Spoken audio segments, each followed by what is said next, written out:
broadcast for shooters, hunters, and gun enthusiasts. This is the Firearms Radio Network.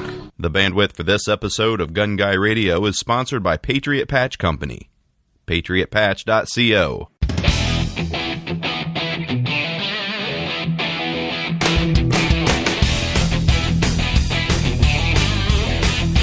Hello and welcome to Gun Guy Radio. This is the podcast that shines a positive light on the firearms lifestyle. I'm your host, Ryan Machad, and this is your weekly dose of positive firearms talk without the politics. This week, I'm joined by listener Sean, an agent, firearms instructor, and field armorer for the U.S. Border Patrol, to discuss various firearms that the Border Patrol uses. As always, please consider supporting the Firearms Radio Network by shopping Amazon using our Amazon affiliate link at firearmsradio.tv/Amazon. A portion of your purchase will go towards helping the FRN create awesome pro-gun content like this show. Also, please check out the Patriot Patch Company and their current pre-orders for the Patriotic Flag 4-pack, the In God We Trust, and the Diversity T-shirts pre-order. All those links are in the show notes. Do you shop on Amazon? How about your spouse? Does your mom? Does your, company? Why not use the Firearms Radio Network's Amazon affiliate link next time you shop Amazon? Bookmark firearmsradio.tv/Amazon or click through the Amazon link in the right-hand corner of firearmsradio.tv. Get it? Got it? Amazon it!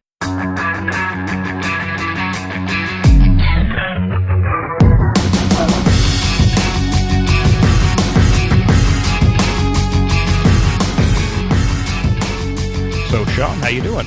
I'm doing well, Ryan. Thanks for having me on. Good to have you on the show. Really excited to discuss the firearms of the Border Patrol. So, the Border Patrol is a law enforcement agency that actually focuses on, what would you say, mainly the southern border, Sean?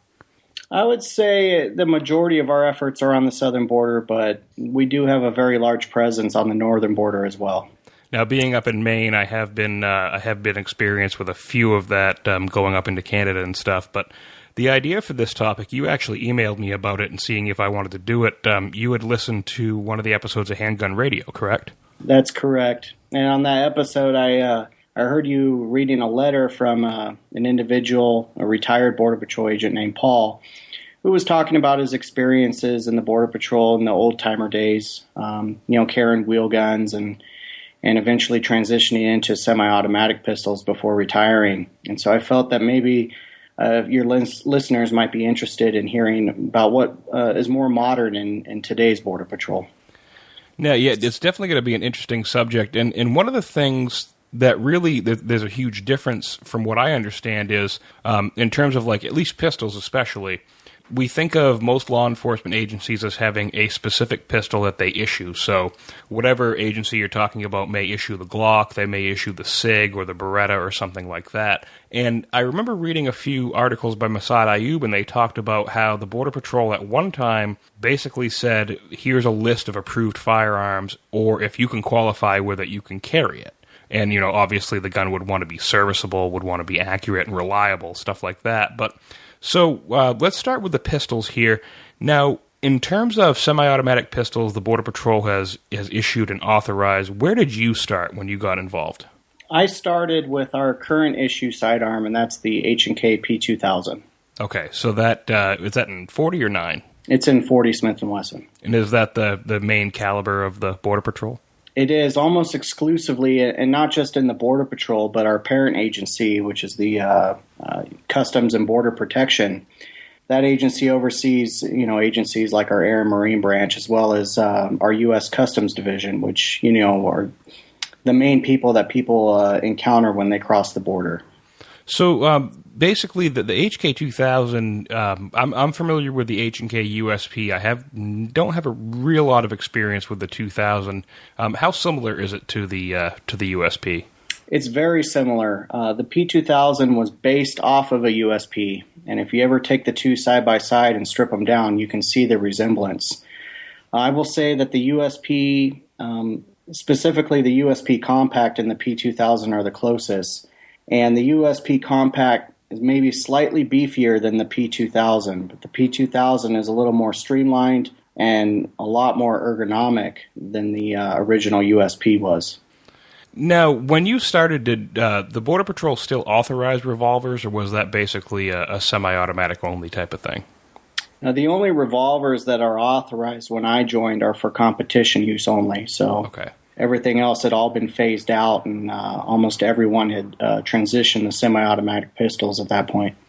Now, do you see a lot of trigger system difference? Do you see a lot of people going with the DASA, the DAO, maybe the LEM, like in the H&K, or do they mandate a certain type of trigger system across the whole thing? No, I can speak for the Border Patrol and CBP as a whole. I know there is, the majority of federal law enforcement, for example, I think statistically it says 70% of federal law enforcement uses a Sig Sauer, whether it's their DAK trigger, if it's a double single or a double action only.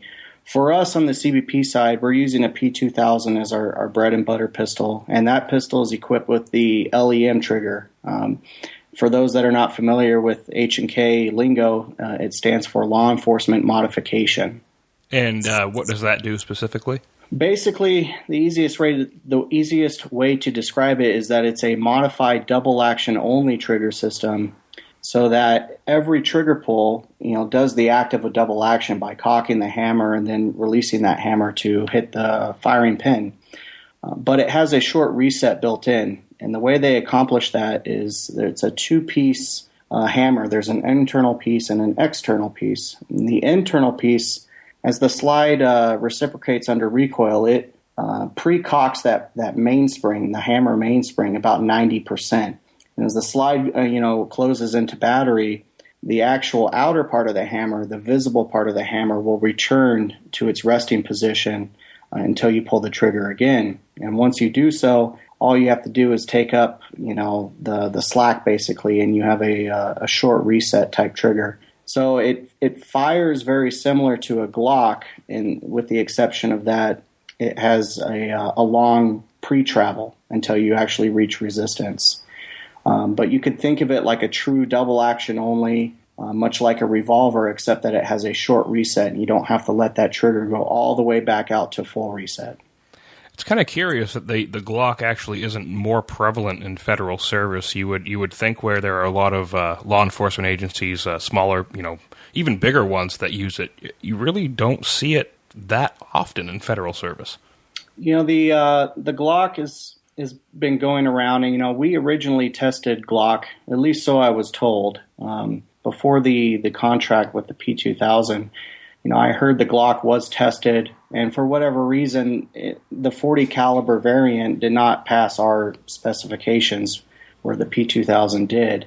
And I don't know the specifics as of why it did not, or what caused it to fail, or what exactly happened. But there are a few agencies out there. The FBI and the DEA are two that I can think of off the top of my head that do use a Glock or authorize a Glock. For use. But generally speaking, almost everyone else in federal law enforcement is usually using a SIG or an HK. Now, is there anywhere where Beretta factors in? Because I know in the show notes you had listed the Beretta 96D. Yes, in our history, before I came in, the Beretta 96 was a issued weapon. There was a time period after revolvers where there was a list of personally authorized weapons. And from what I've been told, talking to some of the retirees and people that have been around longer than I have, that period lasted only so long. Eventually, the Border Patrol, and this was well before the days of DHS and CBP and all that, but the Border Patrol had decided on a permanent, government-owned, government-issued service weapon, and that was the Beretta 96. And they chose that gun, for whatever reasons, but they chose it in 40 caliber, which, would have been newer at the time period. We're talking early 90s here. And then they chose it in double action only. And if you've ever fired a double action only Beretta, it's the equivalent of a very low quality double action revolver in its factory trigger pull. Very heavy, kind of stages a little bit throughout the pull. And a lot of agents that I've talked to that did carry the Beretta, a lot of them have expressed their dislike of that heavy, long double action pull that came originally with those Berettas. Well, and from what I understand, those 96s tended to have a few more problems, especially in the 40 Smith & Wesson, with that locking block system that the Beretta uses, just because, I mean, the 40 is, for all the crap that everybody gives it, it definitely has a higher pressure and a higher recoil force than a 9, and that tends to wear out service weapons a lot faster, especially when you're firing a bunch of rounds downrange in training and practice. Certainly, and the same can be said for even current service weapons. The 40 caliber cartridge, in my experience, it definitely is a lot more recoil. It's not as forgiving of a cartridge as, say, the 9mm, and you do see the wear and tear on service pistols over a time period. Even the H&Ks and the Glocks and other 40 caliber weapons that I've seen throughout my time. Now, what are some of the problems that you have seen with the HK P2000? Well, like with any modern-day polymer service pistol, the first thing I want to say is the H&K is not a bad pistol. It's very reliable. It's in the hands of many, many people. I mean, we're talking 80,000 personnel strong CBP-wide. And, all that being said, it performs reliably like any other polymer service pistol out there. However, it does have some weak areas. And those weak areas involve springs. And over time, springs wear out, springs break. And sometimes, maybe officers or agents may give the pistol a bad reputation because their gun broke in training. And the reality is, anything mechanical that we carry in the field is going to break. It doesn't matter what brand of pistol you have, it will break eventually. There's only so many thousands of rounds you can put through a handgun and it perform like it did brand new out of the box. So first thing, the number one problem I see as an armorer is that trigger return spring. And it's basically a coil spring that sits on the pin that holds the trigger into the frame. And it aids in assisting that trigger to go to reset. And over, so many years, usually what I'm seeing is pistols that are about 5 years to 8 years old and about 5,000 to 8,000 rounds. Some cases even more so, 10,000, 15,000 rounds. That spring will snap. And, basically the gun will go dead in training. Hopefully it doesn't break if you actually need it in the field. But it's a simple spring replacement. It takes about 5 minutes at the armorer level to replace that spring in the field, and the gun's back up and running. And even if it does break, we try to train our people that if it does break on you in the field, that you can take your thumb, your finger, whatever, and manually reset that trigger by pushing it forward and then pulling back on the trigger again, and the gun will still work. And those are those kind of failures that you never really tend to train for, but it's something that definitely should be discussed. I mean, we expect the trigger to just return to reset every time we pull it. And knowing what to do if that happens is definitely valuable. Right. And seeing it happen on the range, habits break in, When someone doesn't get a gun that works right, they'll pull the trigger, it goes bang on, and then that trigger, return spring breaks and it doesn't reset. You always see the typical, well, I have a jam, let me try to clear it. And that's usually the tap, rack, and reassess drill. And so you'll see officers and agents, they'll tap the bottom of their magazine, they'll attempt to rack their slide, and then they'll try to pull the trigger again. But that trigger is still stuck to the rear. So, at which point we try to come in and say, look, we've seen this happen before. It's not a big deal. It's a simple spring that's broke, but we're going to fix it. And this is how you can get through this situation if it ever happens to you outside of this training environment. And so, of the people that I've encountered that the spring is broken, it's been usually a positive training experience to show them what to do in case it does happen in the field. Now, the trigger bar detent spring, that must be another area of concern for you? Yeah, and that was usually coming back to our guys that use boats, and whether it's the CBP Marine officers or if it's Border Patrol agents assigned to like river duties in South Texas. Anytime you're exposed to salt water, and I'm sure you understand this being up there in Maine, but salty air and salt water wreak havoc on metals. Yep. It doesn't matter what. You put salt on the roads for the snow, and that salt gets all up in your undercarriage on your vehicle, and next thing you know, you've got rust all over your vehicle. Well, a firearm is no different. If you expose your firearm to salt, it will rust. I mean, that's the way nature works.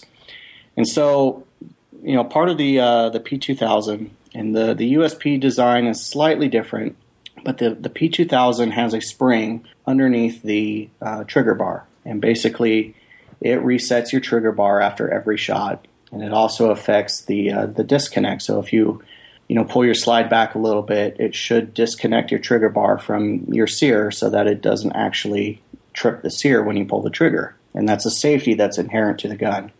Well, there's a little tiny spring that sits in the frame, and if your if your gun is ever exposed to salt water, that spring, if it doesn't have enough oil in there, it will rust, it'll get brittle, and it'll break. And if that spring breaks, the gun's going to be dead in the water. There's nothing you can do to get it to reset except stripping it down. So having a secondary weapon is definitely your best option at that point. I've only ever seen one of them break, so it's not very common where I'm at, but I have heard stories of people that work on the ocean where it is a common factor. Yeah, we'll get into that, the marine agents specifically in just a second here. The hammer strut, the sights, and the polymer frame, what issues have those given you? Well, just recently, actually, I had a hammer strut break in training, and that's the first time I've ever seen one go. So I don't know what the deal was with that, but the person whose gun it was, they came up and were expressing concern that their trigger felt abnormally heavy. And, we went to the range there and tested it out. And sure enough, it didn't even want to break, what to me felt like way more than normal. We're talking 10, 15, maybe even 20 pounds of pressure on that trigger before it would snap break. So we ended up stripping the pistol down to verify, all the parts were in good working order. And we pulled the hammer strut out, and it had actually snapped into two separate pieces. And so what it was doing is, as the pistol was cocking and the hammer was, that hammer strut was pushing down on that mainspring, the two parts of the hammer strut were misaligned, so that mainspring was not moving in a fluid motion. So as you're trying to pull the trigger on that, you reach the point where you meet resistance with that mainspring was bound up and it couldn't actually cock it any further. So, we ended up replacing the hammer strut with a new one, and everything was back to normal. Sights are one of those things that they're a wear and tear item. People drop their pistols on the ground. They might be cleaning their gun and their slide rolls off the table, and next thing you know, it hits the ground. But tritium sights are not necessarily as durable as everyone might make them seem. The housing is definitely durable. They're usually a metal housing, but inside that metal housing is a small hole that's drilled into the metal, and then there's a glass vial that sits in there, and that glass vial is filled with what we call tritium, and that tritium is basically a radioactive gas that glows in the dark. And if you drop your slide on the ground, especially concrete, there's a good chance that even if you don't break your sight or dent your sight, that you could rupture that glass vial, and that tritium gas then escapes and it no longer glows. So that's one thing that we've seen, especially pistols that are 5 to 10 years old. If the glass isn't broken, the tritium is not glowing as bright as it is when it's brand new, and so sights are something that's kind of common request for us to take a look at and maybe replace. And then lastly, the polymer frame.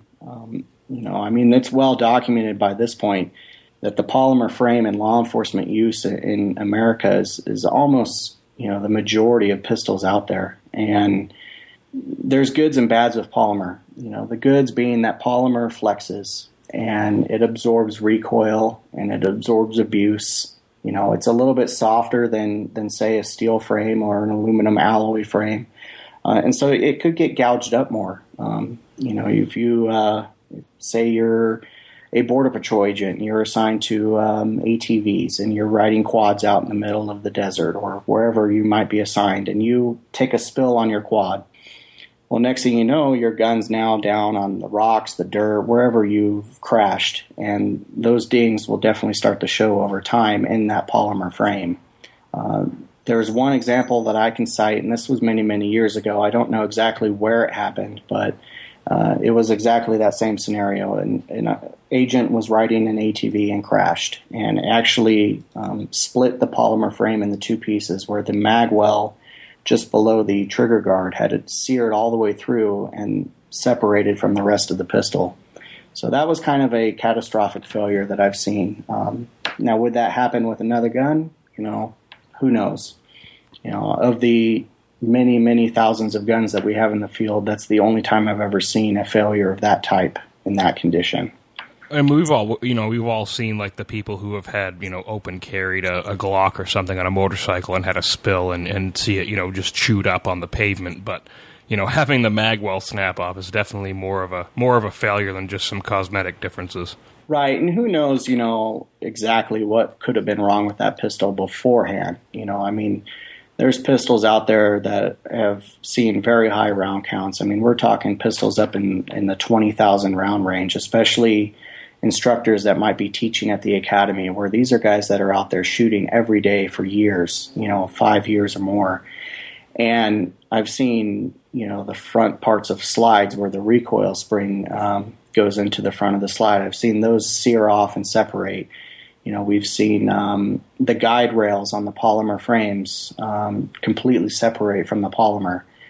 So that's usually catastrophic failure, and usually at a very high round count, where under normal conditions the gun probably would have been deadline from service had these cracks or any issues been discovered during an annual or every other quarter type inspection.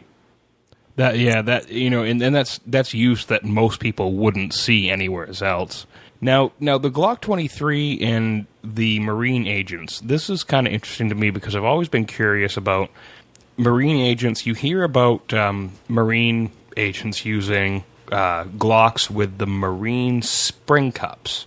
And I've heard about those, don't really know what they are. But why would the Marine agents specifically use Glocks? Well, there's two separate things here.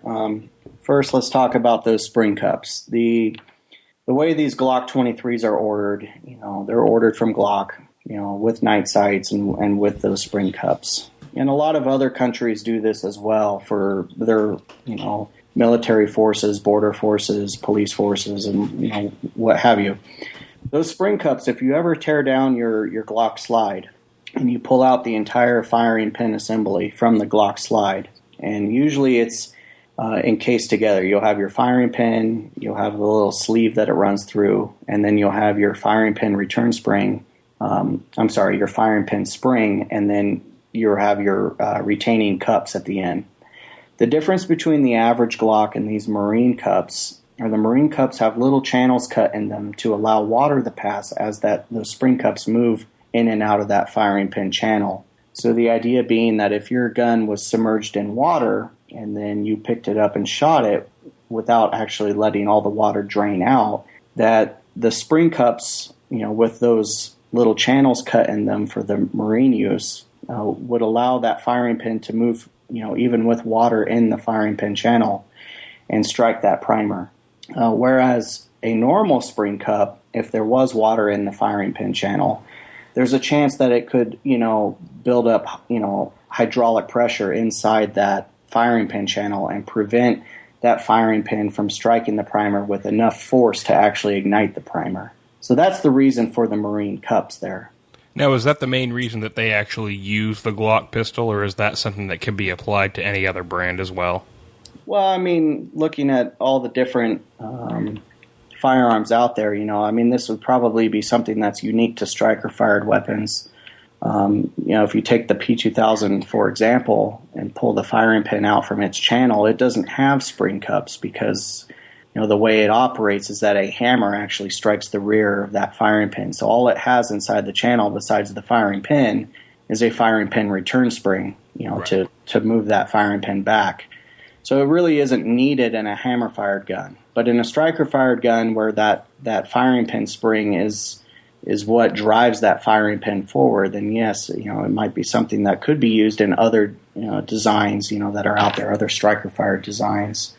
But the main reason why, and at least this is the way that I was told, is that the main reason why the Marine agents went with the Glock 23 is we have to go back to that trigger bar detent spring that we talked about in the P2000 a few minutes ago. Now, what the Marine agents were noticing is that, over time, exposure to salt water was causing certain things to go bad on their H&Ks. And they were having a higher than normal average of these trigger bar detent springs that were failing. So they were complaining that the salt water was causing the P2000 to rust, and therefore the P2000 was not suitable for use around salt water. So they made a bid, they presented everything, and it got approved that they could switch to the Glock 23 pistol. And so they did. And when you look at the Air and Marine Division of CBP, the Marine Division uses the Glock 23, while the Air Division continues to use the P2000 like the rest of the agency. Well, over time, the main armors over on the East Coast there, we have a main center that does all of our armor, like a little bit more than field level armor skills. The main armors were reporting that even the Glock 23 pistols were coming in with rust issues. And, come to take a look at it, then yeah, there's internal parts inside the Glock that were exposed to salt water that were rusting over time. And what we discovered is it really doesn't matter what the pistol is. If one pistol is more reliable or less reliable than the other, it really came down to, what each individual officer or agent and their maintenance of that pistol, And so the recommendation that came down was, if you work around a really humid environment or an area with salt water, if you're exposed to that salty air or that salt water, that you should maybe rinse that pistol with fresh water and then re-oil it and get it back in the service. And that it should last longer than if it's exposed to salt water and then just left to dry and then re-oiled. Right. And so, I think over time we've learned that it's not necessarily the pistol's fault, but maybe a maintenance issue on our end. Now, one thing that's always interested me, and kind of wrap up the pistol section here, is the other pistols that are needed specifically for the mission at hand, maybe with undercover work or something like that. Now, on here you had said there were just various other pistols that were needed. Now, what might some of those be? Do you know?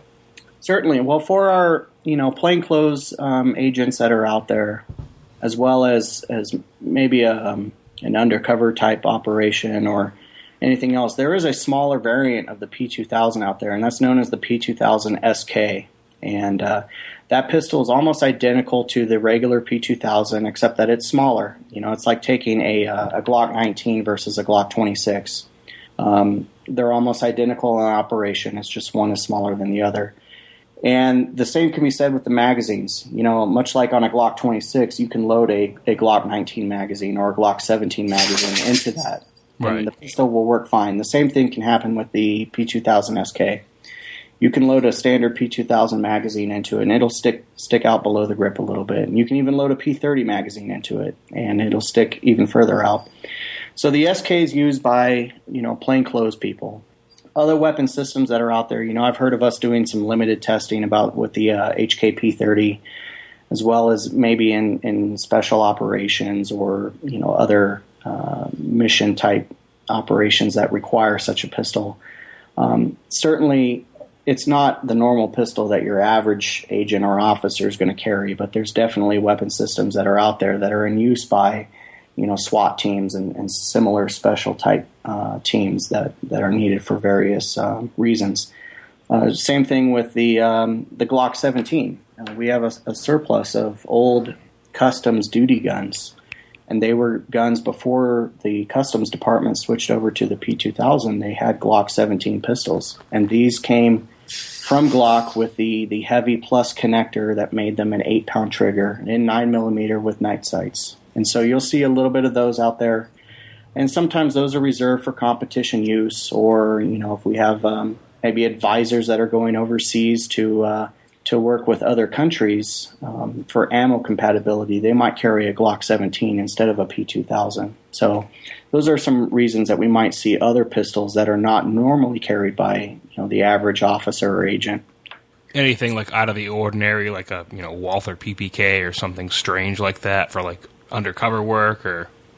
No, usually, the government's very strict for us. They don't really want us carrying personally owned weapons anymore for on-duty use. So, if you have a need for a smaller pistol, even smaller than, say, the H&K P2000 SK, that's going to have to be brought up to management, and those needs are going to be evaluated. So you can say, I'm on a special joint task force with Mayberry Police Department and wherever town you're at, and they carry Walther PPKs as like your example, and I'd like to carry one too, so we can all be on the same platform. That would have to be presented in writing to management, and they would have to look on that on a case-by-case basis. So what's the future, kind of wrapping up the segment here on the handgun part here, what's the future for the Border Patrol in terms of handguns? Well, nothing's in concrete, but we know we have a few years left with the P2000 based upon the amount of pistols that get deadlined every year versus the amount that we might have in stock for issuance. And what we're noticing is that even the newer pistols that we're issuing from our warehouse, the night sights are starting to go bad. And so we're having to order night sights for these brand new pistols that have been sitting for, a decade or longer. But eventually we're going to run dry. And that original contract, which goes back to, I want to say 2004, 2005, that original contract for pistols, was expired long ago. And so there's going to be a new contract. And whether the government decides to maintain a contract with H&K and maybe come out with an updated version such as the P30 or even a striker variant like H&K's new VP9, is yet to be seen. But the rumor that we've heard coming down to us as on the armor level is that there is a 9mm variant that's being tested. There's also some striker fired variants that are being tested. So whether that's, a Glock or a Smith & Wesson or an HK or a SIG, I think the chances are that a striker-fired pistol in our near future is promising. And at least from a training standpoint, it's promising because it's a lot easier to teach officers and agents, especially those that are not necessarily gun people or don't practice on their own time except for when they are required to. It's a lot easier to teach on a striker-fired weapon than it is on a true double-action-only weapon when it comes to things like sight alignment while maintaining trigger control, things like that. So moving into the submachine guns, this is kind of a category that's, I would assume, would be kind of going away because my understanding was a lot of police agencies that used submachine guns like the MP5 are starting to go to the shorter-barreled AR-type platforms. So the submachine gun is kind of, from what I understand, fading from favor. And I would agree with that. From what I've seen, especially neighboring agencies and other, other agencies that we've been exposed to, is that yes, this pistol caliber submachine gun is phasing out in favor for the short-barreled, AR pattern rifle. And whether that's for cost reasons or ammo compatibility reasons, I don't know.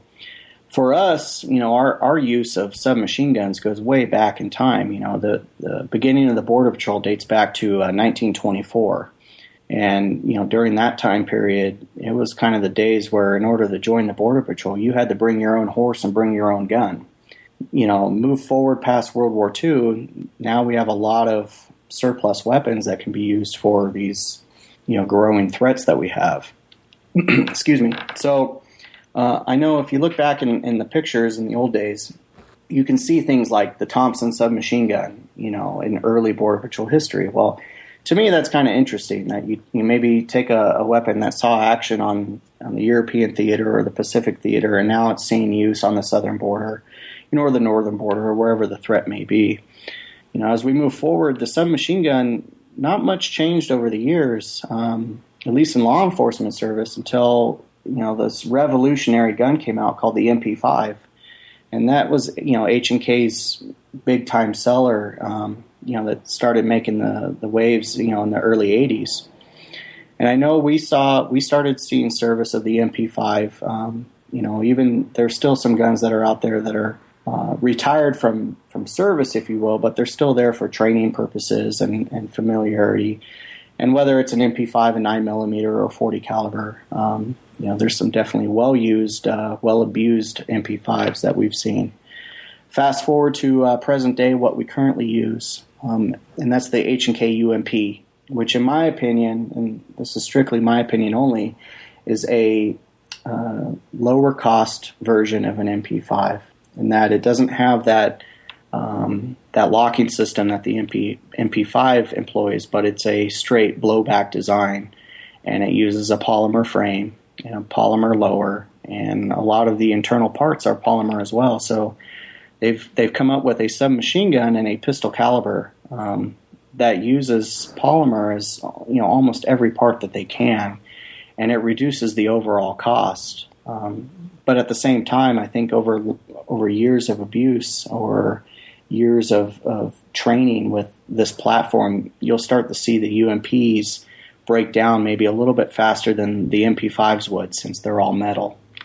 Well, I think one of the huge changes in terms of people wanting to use something like the 5.56 with a shorter barrel AR was that, kind of counterintuitively, we discovered that while the 5.56 is considered a rifle cartridge, through walls and drywall and stuff like that, it actually tends to not penetrate as far in terms, with that, in terms of the 9mm will penetrate through 4 or 5 sheets of drywall, where the 5.56 will start to tumble, through 2 sheets.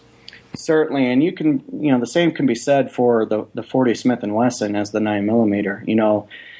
The UMP 40 that we employ uses the 40 Smith & Wesson, so we have ammo compatibility with our handgun as we do with our submachine gun.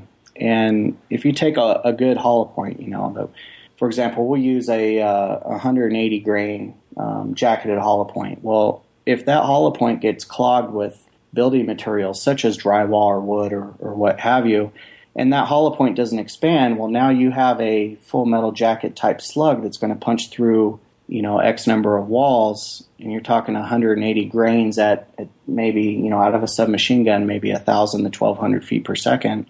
It's going to have a lot more energy to push through more walls than, say, a 62 grain soft point out of a 5.56 chambered gun, where upon its first impact with a wall, that projectile is going to lose dramatically more energy than the larger projectile of the 180 grain, even though it's going at a much faster velocity than the pistol caliber carbine. Now, moving into the patrol service rifles, like we were talking about, the AR pattern stuff, what has been the progression of the patrol service rifles in the Customs and Border Patrol? Well, speaking outside of CBP and looking at Border Patrol history specifically, we can go back to the days of agents bringing their own horse and riding their own horse along the Rio Grande or the southern border in Arizona or California. And you can look at stuff and I don't know the exact history, whether these guns were purchased by the government or if they were provided by the agent themselves. We can assume that they were provided by the agent themselves, since the days of old required that you provide your own horse and your own handgun.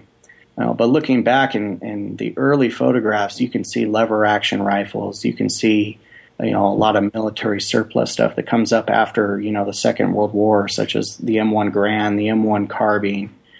And eventually we move into more uniformed type of weaponry, where we've adopted a pistol that everyone's going to use across, the agency. And I think that's moved over in the long guns as well. And so you start to see early use of the Ruger Mini 14, chambered in .223. And I think that was a big choice amongst a lot of law enforcement agencies around that time period. And eventually, we start moving into government surplus M16 pattern rifles, with the long triangular foregrips and the fixed rear stocks. To the early 90s, where you start seeing surplus, M4s coming down from the military.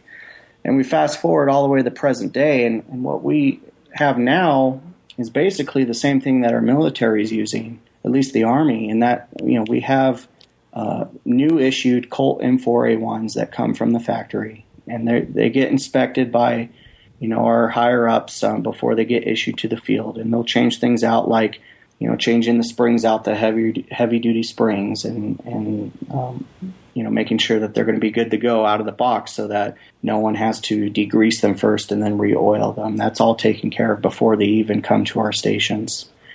And what we see is, we have a standard 14.5-inch barrel, 1-in-7 twist M4 with select fire, safe, semi, and full auto. And And that's what we've been using for years. And they have, some of them have, the older ones especially, have the original plastic handguards, carbine length gas system. And we've moved forward into rifles that are shipped with backup iron sights and no longer having a fixed carry handle. And rifles that have, a rail system attached on the front so that we can attach weapon lights or foregrips or easier attachment of slings and other things that maybe make the patrol service rifle a little more valuable in today's law enforcement. Now, what do you think the future is in terms of the patrol service rifles? Well, again, just like with the handgun, none of this has been verified, but some of the rumors that we've heard is that, they're working on a new version of the M4 for us that's going to be a little easier for us to carry and maneuver around. And I think that's going to involve maybe changing the barrel profile. I don't know whether it means retaining the fixed front sight or maybe having a collapsible front sight and rear with an optic of some sort.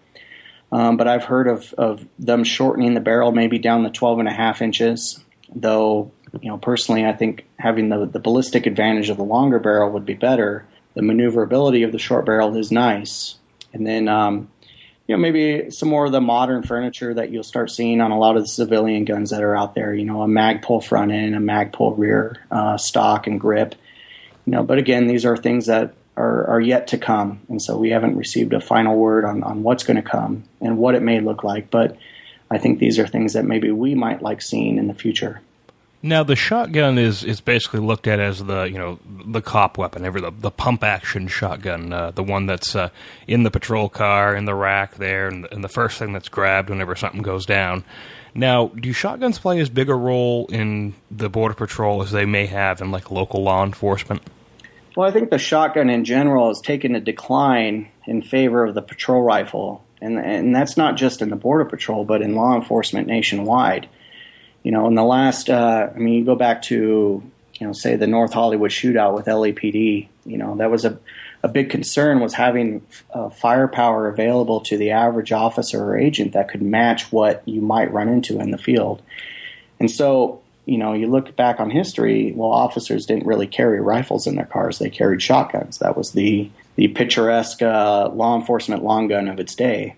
And so shotguns have kind of taken a step back. And I think that the shotgun still plays a valuable role in today's law enforcement because of how versatile the system is. We can load it with slugs, we can load it with buckshot, and people underestimate the accuracy of slugs at distance. We've done testing where we can hold 12-inch circled groups with slugs out of a shotgun at 100 yards, and that's more accurate than that, and you're talking rifle right there. But also we have to realize that, well, what type of threats can we encounter as a law enforcement officer that are going to require us to shoot beyond 100 yards? That's usually reserved for, say, the police sniper or something similar to that.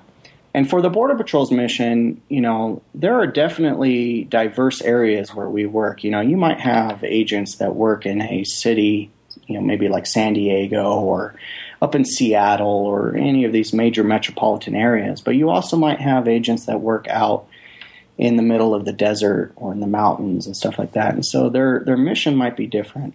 And so if you're coming up across a drug smuggler or a bandit who's armed with an AK-47, well then, yeah, I'm going to want a rifle to go against the rifle that might be used against me. But for other missions where I might be combing through the brush or working at nighttime where my visibility isn't as good, I think the shotgun, really comes into its own, where you have that diverse load and you have that known stopping power that the 12 gauge brings, that maybe the 223 does not bring to the table. Well, and a lot of the shotguns are, outfitted with some of the similar accoutrements that we may see on the M4, like the weapon lights, the slings, and especially more so on the shotguns like the side saddles. Certainly, and we've seen a lot. Our bread and butter shotgun right now is the Remington 870. That's a big name in law enforcement in general. The Remington 870 has been a police officer's best friend since, the late 1950s. And our version, is a little bit shorter than normal. It's a 14-inch barrel. with the 5-round magazine tube that almost goes flush with the barrel. And some of the guns have side saddles, most of the guns have slings, and some of the guns have weapon lights. And so, that pretty much sets an officer or agent up with good firepower, because with iron sights and a weapon light, you can use it at nighttime effectively. Usually the front sights have some type of tritium vial inserted, and a sling so that you can secure that long gun if you need both of your hands. And the only downside that I see or have seen with the side saddles is, depending on what type of vehicle you might be driving, the shotgun rack itself may not accommodate a shotgun with a side saddle, and that just depends on where you're at in the Border Patrol. In this nation, different areas have different weapons set up differently and different vehicles set up differently. So, that's just one of the minor issues that I've seen. But we go back in history and look at the Border Patrol with the shotgun, and it's been there since day one.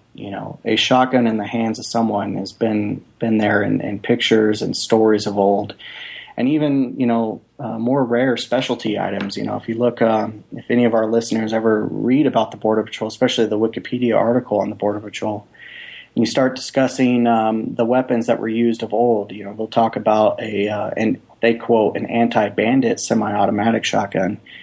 And talking to people that may have used a similar weapon system, they said that back in the day, we did have 870s, but we also had Remington 1100s. So I imagine that these anti-bandit versions were Remington 1100s that were modified for a specific mission, with a shorter barrel, maybe a shorter stock, to help the officer or agent move in tight quarters, whether that's going through tunnels or going through thick brush or, combing along the salt cedars of watery areas. And so, that's definitely probably where that name came from. But the shotgun of today, is basically the same shotgun that most of law enforcement carries, and it's a standard pump action shotgun. Now, you spoke about the role of the police sniper and the law enforcement sniper. Now, does the Border Patrol have any long-range rifles that they use for probably more specialized roles? Well, certainly, and this is not something that you're going to see your average person have. Just like any other major police force, we do have our own SWAT team. We have our own special operations groups, and those groups are called upon for dangerous missions and high risk warrants and situations that maybe your average officer or agent is going to get involved with. And just like any SWAT team or any special operations type group, they're going to have precision weapons. And things I've seen over the years, especially when it comes to like maybe the sniper role, as we put it, the Remington 700 or similar bolt action rifles, that are usually custom and set up, in 308 Winchester or 300 Win Mag or another high caliber, high velocity type cartridge, usually with a longer range optic on top. And these are guns that are used by specially trained individuals that know how to take that weapon system out into an environment and just like any police sniper, be able to read things like the terrain and the elevation and the angle of approach and the wind and be able to calibrate that rifle to make a precision shot at distance. Well, the Remington 700 is one that you see a lot in law enforcement circles. Anybody use like the semi-automatic, maybe like an M14 or an M1A type thing? Certainly, we as we've experienced different threats in our border regions over the years, there's definitely been a demand for increased firepower. If we've got a group of bandits that maybe are pinning down a group of agents with fully automatic fire from, say, a group of AK-47s, you want something that can reach out a little bit further than maybe the 223 can. And that's where, we started seeing some surplus M14s that came from the military start showing up in our inventories. And some of these are just bone stock, they look like they came out of the Korean War, with wood stocks that are abused and broken down. And some of them have been retrofitted with more modern polymer stocks and optics and cleaned up. And they've gotten into this, designated marksman rifle use. And those guns, they're usually reserved for agents that have been selected for special training to get trained up in this weapon system so that they can deploy it in the field. And the only downside I've heard from agents is that it's a heavy system. You start carrying a bunch of .308 ammo and magazines and a heavier rifle, and now you got to lug that rifle around, wherever your mission may take you. We start seeing the downsides of a heavier platform. At the same time, having a weapon system that can reach out a little bit further than say, the 223 5.56 can is definitely valuable. And we start moving forward into current use.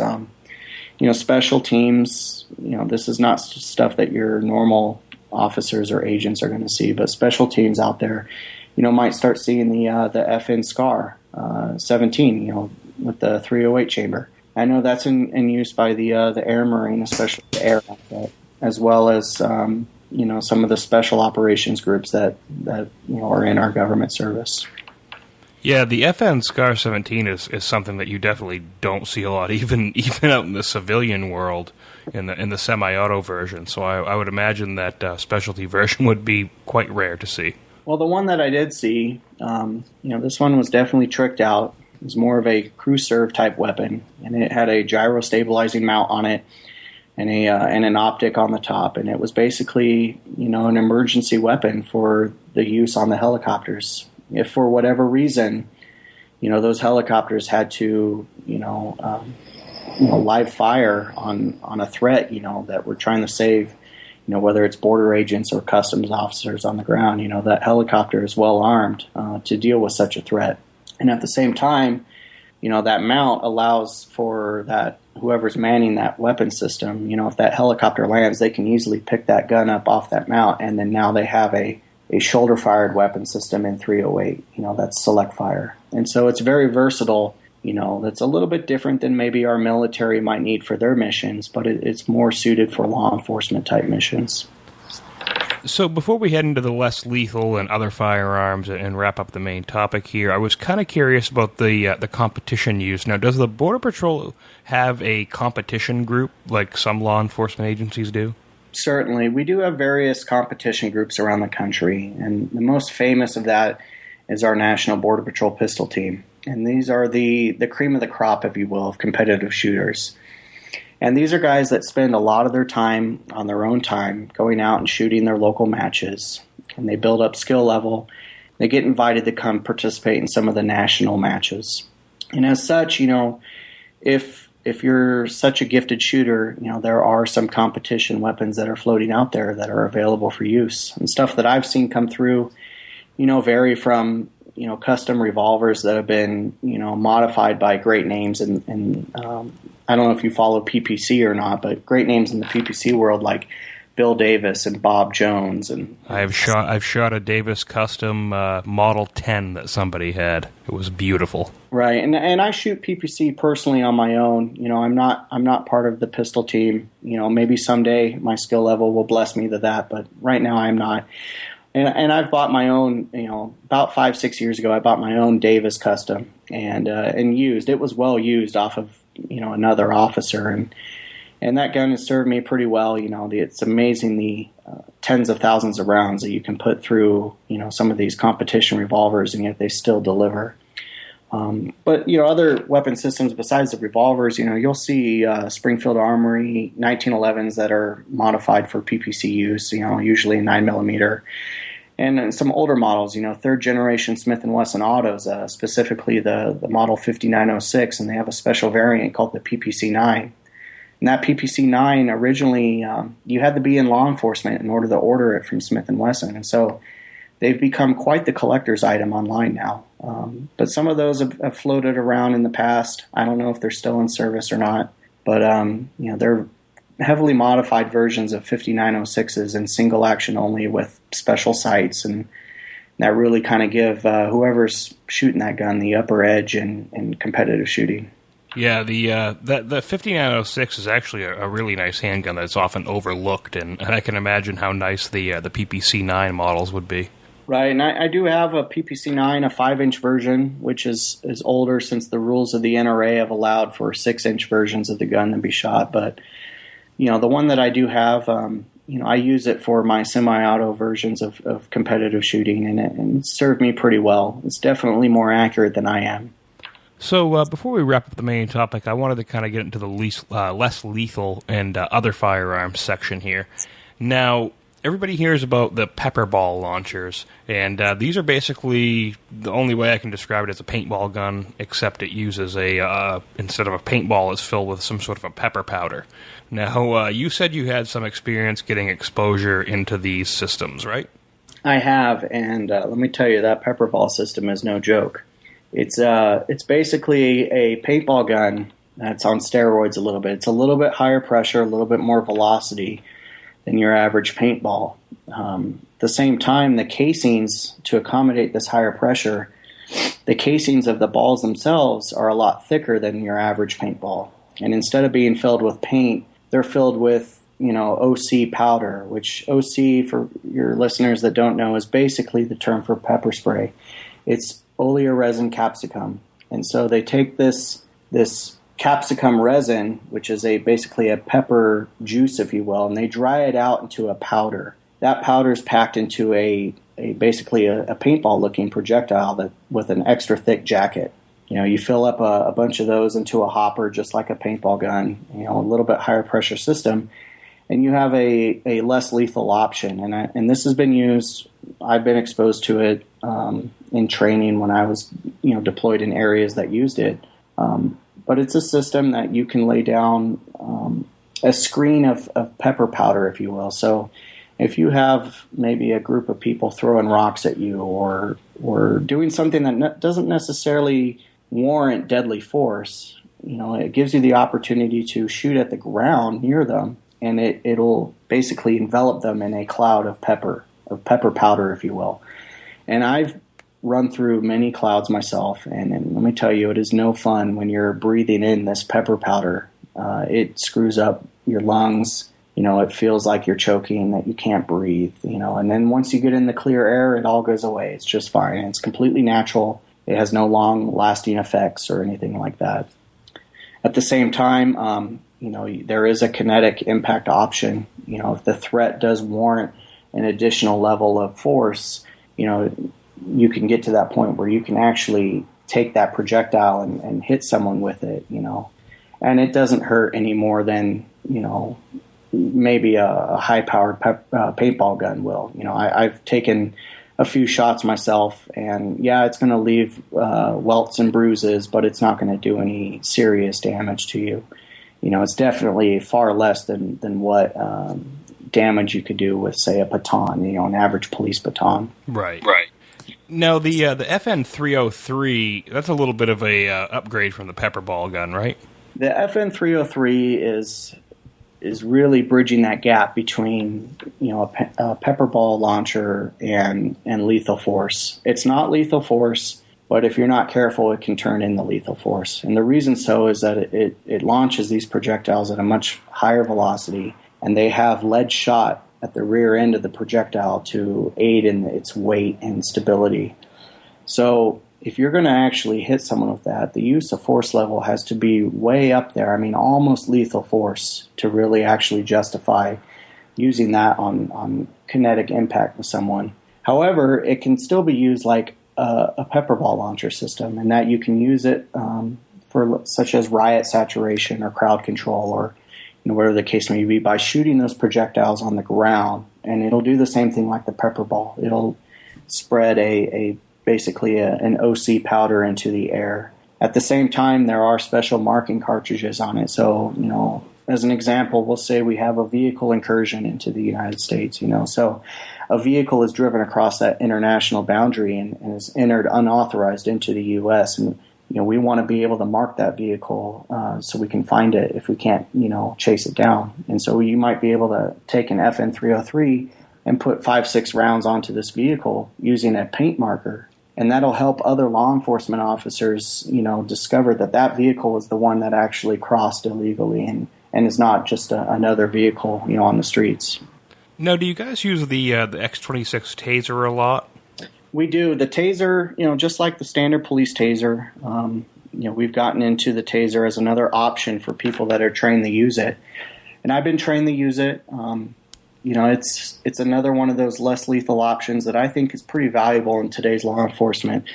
At the same time, it doesn't come without its own weaknesses. And working in harsh environments, that maybe we'll say the southern border brings, high dust, rainstorms, wind blowing, the electronics of that taser can get compromised over time, especially if it's not maintained and cleaned. So, we have a standard taser that's just like any other police taser out there, in that it shoots, 2 barbed projectiles that have wires attached to them.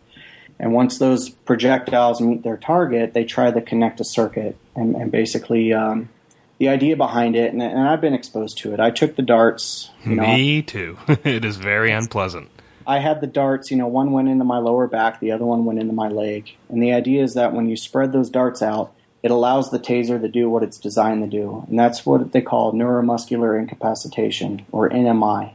And that taser basically, in a split of a second, the computer on board that taser can read the electrical signal that your body produces to its muscles, and then mimic that signal and try to overload that signal. And so basically it's a blocker. It's a neuromuscular blocker.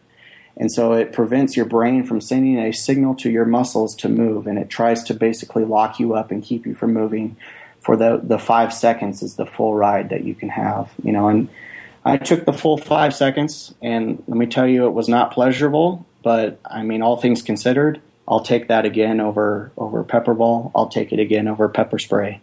So that's just my personal opinions on it. I had the chance to go through taser training quite a long time ago, and I remember that the only way I could describe it was I said, remember when you wake up in the middle of the night and you have a leg cramp? Imagine that over your entire body. Exactly, and especially since I took mine, a lot of people take it directly in the back.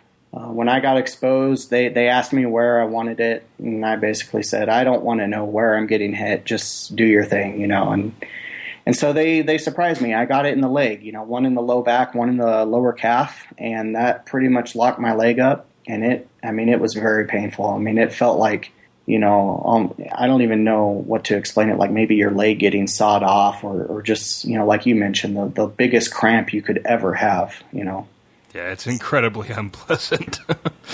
Now, pepper spray. Now, I've been around this in a few of my employment opportunities here. I've been exposed to this, and even for people that aren't the ones getting sprayed, you can just be in the vicinity and still kind of get some of the effects of the spray, right?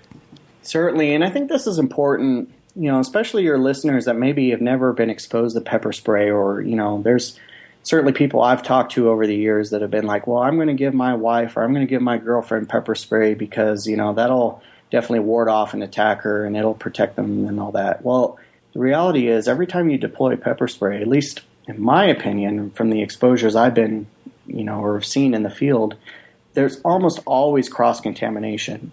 And so I think exposure as part of training is very important because it teaches you what to expect if you are contaminated with pepper spray. And so I've been exposed in training twice where basically they spray you directly and then you have to, go through some type of challenge. And then I've used the pepper spray once in the field, and I've been around other people that have used it in the field. And almost every time, whether I've used it or someone else has used it, almost everyone in the group seems to get cross-contaminated. The wind is not blowing in your favor. It ends up sticking to, the person you're trying to arrest or, the bushes or the walls, and you rub up against it. And next thing you know, your partner deployed pepper spray. The suspect you're trying to arrest is covered in pepper spray. You're covered in pepper spray. Everything around you is covered in pepper spray. And it makes for a bad time. But understanding the effects of pepper spray, from a training standpoint, especially if you're going to carry pepper spray, is invaluable. Knowing that it's only temporary. You're going to get through it. It's going to burn. It might blind you. It might cause you to feel like you're choking. But it's 100% natural. It's not going to hurt you. And it's all a mental game to push through it. Right. And so, pepper spray is just one of those things. You're starting to see it phased out. A lot of officers and agents are opting to carry the taser and a baton over, say, pepper spray and a baton. So, it's definitely not as common as maybe it was, 10 years ago. Now, do you see a lot of use of the ASP baton anymore? For us, yes. The ASP is what is the only baton we're authorized for duty use. So, Almost everyone you encounter in CBP, they're going to be carrying an ASP baton if they're carrying a baton. ASP or another name brand of collapsible baton. And the reasons for that, at the time, the government felt that's what, the best option was. And in my opinion, it is a good option because it takes up less room on your belt. It's not as clumsy as carrying a full-on, metal or wooden baton. Yet, when you do need to deploy it, it is an effective tool. At the same time, you will see some old school, wooden riot batons for when those situations are warranted. It wasn't that long ago. There's been some riots, all along our country, but there were some riots along our southern border. In the last 6-7 years, there's been a few of them. Riots for whatever the reason may be, immigration reasons, political reasons, whatever. There's been riots, and the Border Patrol will usually step up and assist our local law enforcement brothers and sisters out there with riot control. And having those officers and agents trained in riot control, they usually are all going to be trained in a longer wooden riot-style baton with a riot shield and a helmet, just like you'll see any law enforcement agency in this country using.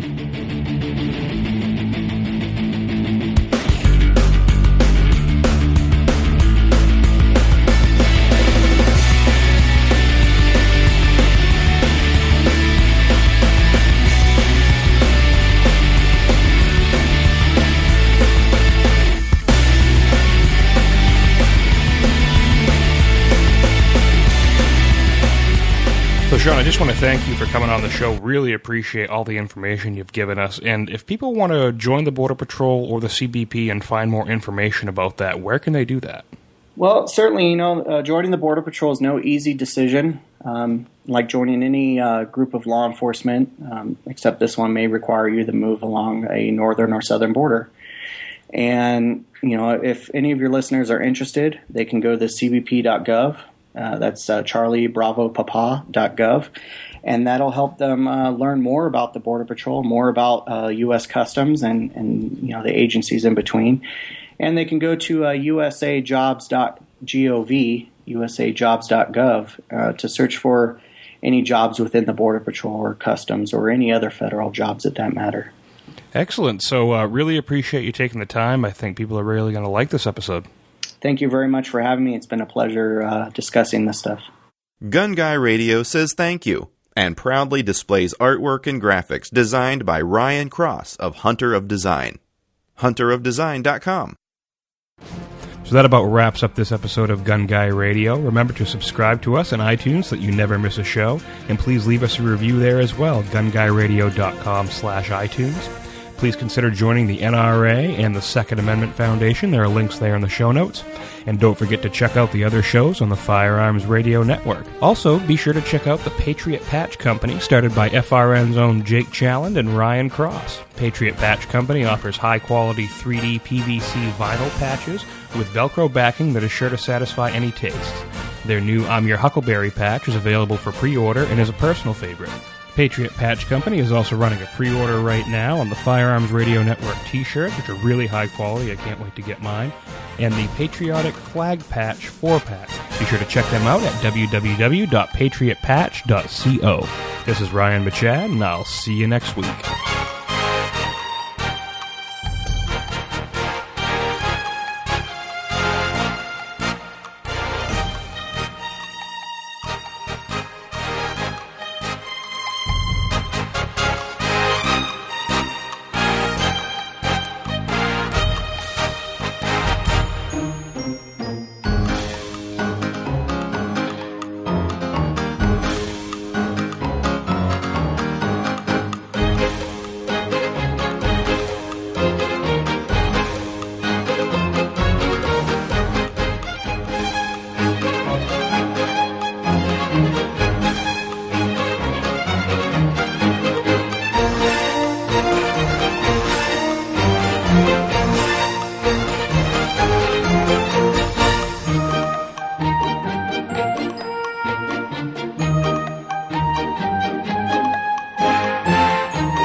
This has been a production of the Firearms Radio Network.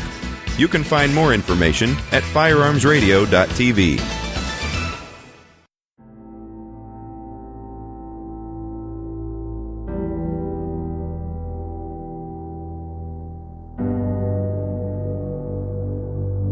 Freedom. How does one maintain freedom? That's a question our founding fathers pondered over 200 years ago. They believed the solution was in our Constitution and its amendments. We exercise the freedom of speech every day here at FRN, along with the right of the people to keep and bear arms. Preserving freedom. We believe the Second Amendment could possibly be that one amendment that protects all the rest. Help us to preserve America as a shining light on the hill. We do our part by providing entertainment and information that supports the Second Amendment every day. Preserving freedom. What do you believe? Get involved. Show your support at patreon.com/FRN.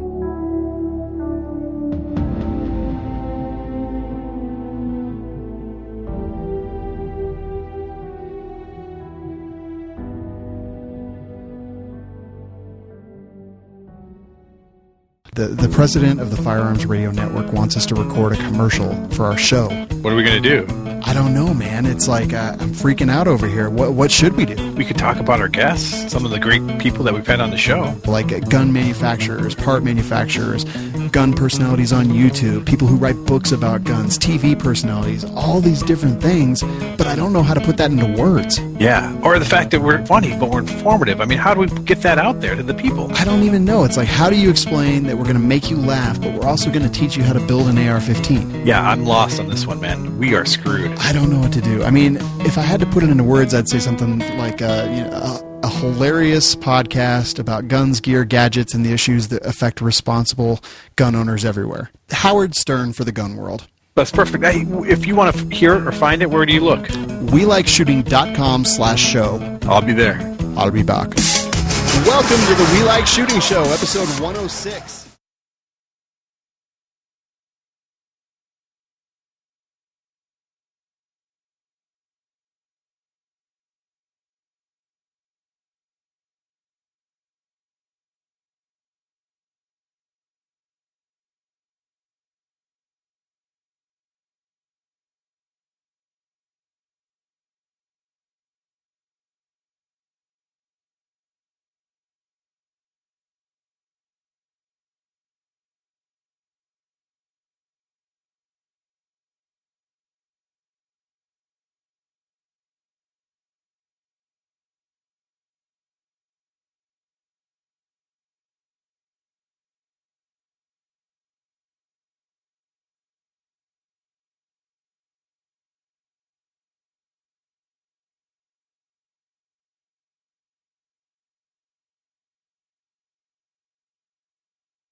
Gun Guy Radio says thank you and proudly displays artwork and graphics designed by Ryan Cross of Hunter of Design. hunterofdesign.com.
This has been a production of the Firearms Radio Network.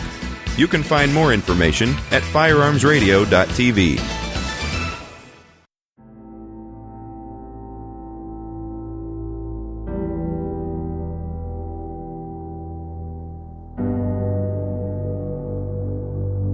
Freedom. How does one maintain freedom? That's a question our founding fathers pondered over 200 years ago. They believed the solution was in our Constitution and its amendments. We exercise the freedom of speech every day here at FRN, along with the right of the people to keep and bear arms. Preserving freedom. We believe the Second Amendment could possibly be that one amendment that protects all the rest. Help us to preserve America as a shining light on the hill.